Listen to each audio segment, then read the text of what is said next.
Right now, China's detained over 1 million Uyghurs and other Turkic Muslims into concentration camps. They are forced to denounce Islam, adopt atheism, and pledge allegiance to the Chinese state. They would spend hours on end chanting in their crowded cells, "There is no such thing as religion," or "All hail the Chinese state," or "All hail Chinese President Xi Jinping." And if the detainees disobey, or if there's any type of resistance, there's torture being used. There are at least 800,000 and possibly up to a couple of million folks in these detention facilities. Nails are being pulled out, teeth are being pulled out. They're using snakes to interrogate. People are being beaten until they're dead. They're being sterilized, a method used in genocide. They're forced to sit on what's called a tiger chair, where they're clamped down on this chair for hours on end, oftentimes in solitary confinement. People are being sent to these camps for random reasons. One of them could easily be you are in contact with someone abroad.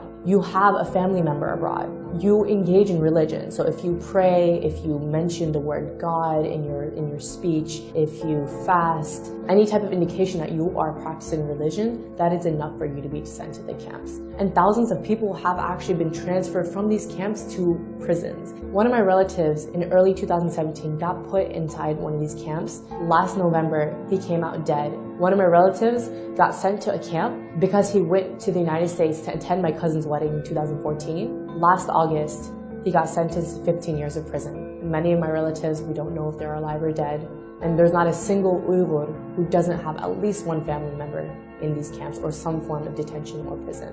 The worst part is when someone dies, their bodies are not taken to their families, but rather their bodies are cremated. And that's another way for China to hide the evidence of bodies coming out of these camps. And it doesn't give us a clear idea of how many people are dying. All of this stuff is happening in secret. The children of these detainees have been sent to state-run orphanages and boarding schools where they are taught to hate their own religion, identity, and are forced to speak Chinese, are subject to abuse and torture. The parents don't know where their kids are. Most towns and villages in East Turkestan are almost empty. Around 70 to 80% of the civilians are all gone. You walk through the street and it's eerily silent because most people are in some form of detention or prison. Schools and factories are now being transformed into these concentration camps. The entire nation of East Turkestan has essentially become a dungeon for its people because China monitors their every action, even in the homes. So there are millions of Han government cadres who are living in Uyghur homes to make sure they're not engaging in religion and to assess their political views. Practicing Islam is completely banned.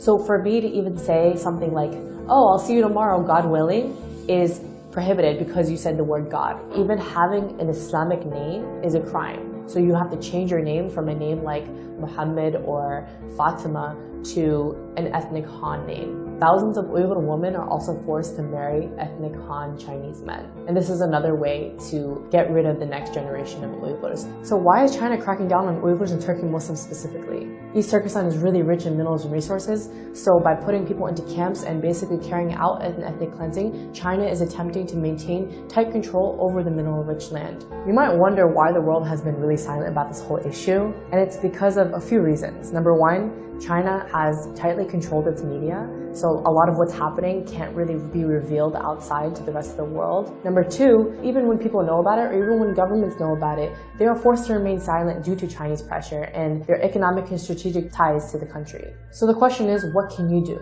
What we need you to do is raise awareness, because right now, most of the world has no idea that this is happening. Pressure your government leaders to acknowledge China's occupation of East Turkestan and its systematic campaign to wipe out the Uyghurs and other people of East Turkestan. Support your local Uyghur communities. They're in dire need of international support. Come out to their protests. Organize protests in front of Chinese embassies and bodies that can actually take action to challenge China's ethnic cleansing of the Uyghurs.